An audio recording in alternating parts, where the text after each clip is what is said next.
በመንፈሳዊ ህይወቱ መለወጥና ማደግ የሚፈልግ ሰው ሊያደርጋቸው ይገባሉ ብዬ የማስባቸውን 5 ነገሮች እነግራችኋለሁ። ከዛ በፊት ግን ለአምስቱ መሰረት የሆነ አንድ ነገር ልንገራችሁ። እርሱም ቃለ እግዚአብሔርን ዘወትር መስማት ነው።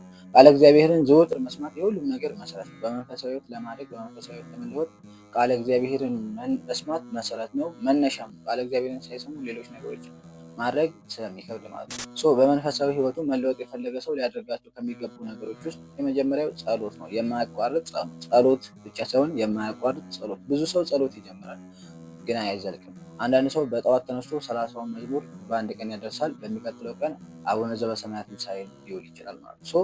ጸሎት ሲባል አንድ ቀን መጸለይ፣ አንድ ቀን አለመጸለይ እንደዛ ሳይሆን፣ ወይም ደግሞ ረጅም ጸሎት መጸለይ ሳይሆን የማያቋርጥ ጸሎት መጸለይ ማለት ነው። ለምሳሌ ጠዋት ሁልጊዜ መጸለይ ማለት ነው። ማታ ሁልጊዜ መጸለይ ማለት ነው። እኛ ባስተካከልነው ሰዓት በተሻለ መጠን በተለይ ጠዋትና ማታ አድርጎ የአቅማችንን ያክል ሰው ውዳሴ ማርያም ማድረስ ቢያቅተው፣ 30ውን መዝሙረ ዳዊት ማድረስ ቢያቅተው እሱ የሚችለውን ያክል አቡነ ዘበሰማያት ማለት ሊሆን ይችላል፣ አባታችን ሊሆን ይችላል። አንድ ሰው 30 ቀን ሙሉ ወይም አንድ ወር ሙሉ ጠዋት ተነስቶ አባታችን እያለ 30ውን ቀን ካሳለፈ ይሄ ትልቅ ጸሎት ነው። አንደኛ ከዛ በኋላ ከ30 ቀን በኋላ ያንን ጸሎት ቢያቋርጠው እንኳን የሆነ ጉረት ይሰፋል። ምክንያቱም ያን ነገር ስለሚለምደው ማለት ነው። የምንችለውን ያክል ጸሎት ግን በቀጣይነት በቋሚነት ሳናቋርጥ መጸለይ፣ ይሄ መሰረታዊ ነገር ነው። ሁለተኛው በመንፈሳዊ ህይወቱ ማደግና መለወጥ የሚፈልግ ሰው ሊያደርገው የሚገባው ነገር ያልተሸራረፈ ጾም መጾም።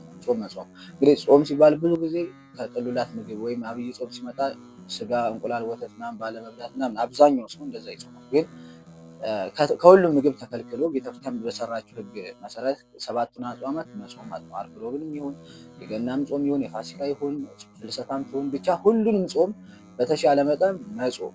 አዲስ ለሆነ ሰው የሚከብደው ከሆነ በህጉ መሰረት መሄድ የሚከብደው ከሆነ ንስሐ አባትን ማማከርና ሰዓቱን እንዲቀንሱለት ማድረግ ይቻላል። ነገር ግን 7ቱንም አጽዋማት ሳይሸራርፉ መጾም፣ ያ ማለት ምን ማለት ነው? ለምሳሌ ዓርብ ሮብ የሚጾመው እስከ 9 ሰዓት ነው። ሁሉም ጾሞች የሚጾሙት እስከ 9 ሰዓት ነው። ከ9 ሰዓት በፊት ያነሰ የሚበላበት ጾም የለም። 3 ሰዓት ወይ 6 ሰዓት የሚበላበት ጾም የለም። ሁሉም አጽዋማት 9 ሰዓትና አንዳንዶቹ ከዛ በላይ የሚሄዱ ናቸው። እስከ 9 ሰዓት ድረስ መጾም። በምናዘወትርበት ሰዓት ጸሎቱ ሲዘወትር ደግሞ ሲዘወትር እግዚአብሔር የበለጠ እያሰብን ስለሆነ የሚሄደው ወደ እግዚአብሔር ለመቅረብና በመንፈሳዊ ሕይወታችን ለማደግ በጣም ወሳኝ ነገር ነው ማለት ነው። ከብዙ ኃጢአቶችም የሚጠብቀን ነው ማለት ነው። ከኃጢአቶችም ስንከለከል ደግሞ ለእግዚአብሔር የምንቀርብበት መጠንም ከፍ እያለ ስለሚሄድ ጾም ወሳኝ ነገር ነው። ለጸሎትም አንደኛው መፍትሄ ጾም ነው። ሶስተኛው በመንፈሳዊ ህይወቱ መለወጥና ማደግ የሚፈልግ ሰው ሊያደርግ የሚገባው ነገር ቅዳሴ ማስቀደስ ነው። ቅዳሴ ማስቀደስ እንግዲህ ጸሎት ሁለት አይነት ጸሎት ነው ያለው፣ የግል ጸሎትና የማህበር ጸሎት። ቅዳሴ ደግሞ የማህበር ጸሎት ነው። ከማህበር ጸሎት ውስጥ ደግሞ ዋነኛው ወይም ደግሞ ትልቁ የሚባል ነው። በቤተክርስቲያን ካሉ ጸሎቶች ትልቁ ጸሎት ምንድነው ከተባለ ቅዳሴ ነው። ቅዳሴ የሁሉም መደምደሚያ ነው። ቅዳሴ ላይ መሳተፍ መገኘት ማለት ነው። ቅዳሴ ወደ እግዚአብሔር መንግስት የምንገባበት የዘላለም ህይወትን የምናገኝበት የጌታችን የመድኃኒታችን የኢየሱስ ክርስቶስ ስጋውና ደግሞ የሚፈጸምበት ትልቅ ምስጢር የሚፈጸምበት ጸሎት ነው።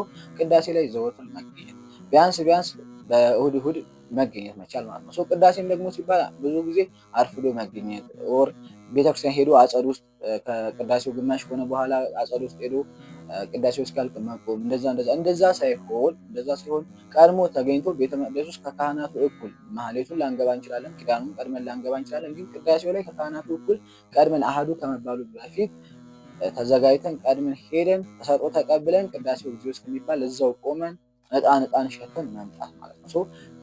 ይሄንንም ደግሞ ልክ እንደ ጸሎትና እንደ ጾም ለተወሰነ ጊዜ ወይም ለአንድ ቀን ማድረግ ሲሆን ቋሚ በሆነ መልኩ ማድረግ፣ ቢያንስ በሳምንት አንዴ እሁድ ማስቀደስ ብቻ ማለት ነው። ሌሎች ነገሮች ያስተካክሉ። እውነት ለመናገር ሰዓት የሚወስድ ነገር አይደለም።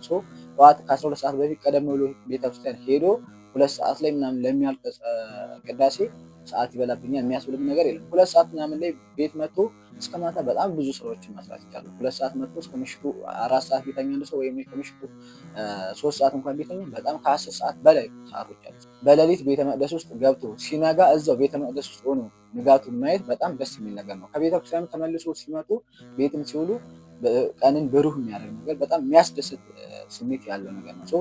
ቅዳሴ ማስቀደስ ወሳኝ ነገር ነው ማለት ነው። አራተኛው በመንፈሳዊ ህይወቱ መለወጥና ማደግ የሚፈልግ ሰው ሊያደርገው የሚገባው ነገር ዘወትር ንስሐ መግባት ነው። ልክ ይሄም እንደዚሁ እንደ ጾምና እንደ ጸሎት ለአንድ ቀን ወይ ለሁለት ቀን የሚደረግ ሳይሆን ቋሚ የሆነ ነገር ነው ማለት ነው። አዘውትሮ ንስሐ መግባት፣ ንስሐ አባት ይዞ አዘውትሮ ንስሐ መግባት፣ ደጋግሞ ንስሐ መግባት። ንስሐ ደጋግሞ በሚገባበት ሰዓት ወደ እግዚአብሔር እየቀረበ ይመጣል። ኃጢአቶቹን እየቀነሰ ይመጣል። ደጋግሞ ኃጢአት መስራትም ይሰለቸዋል። ከብዙ ኃጢአቶች እየተከለከለ እየነጻ ወደ እግዚአብሔር እየቀረበ ኃጢአትን መስራትን እየተጸየፈ ነው የሚመጣው እና ወደ እግዚአብሔር የበለጠ የሚያቀርብ ነው። ደጋግመን ንስሐ በገባን ቁጥር ደጋግሞ ቀኖና ይሰጠናል። ደጋግሞ መንፈሳዊ እንድንለማመድ እድል እናገኛለን። ወደ እግዚአብሔር የበለጠ እንቀርባለን፣ ከኃጢአት የበለጠ እንርቃለን ማለት ነው። ዘወትር ንስሐ መግባት። አምስተኛውና የመጨረሻው በመንፈሳዊ ሕይወቱ መለወጥና ማደግ የሚፈልግ ሰው ሊያደርገው የሚገባው ነገር ቅዱስ ቁርባን መቀበል ነው። እስካሁን ያልናቸው ነገሮች ሁሉ ሲጠቃለሉ በቅዱስ ቁርባን የሚጠቃለሉት።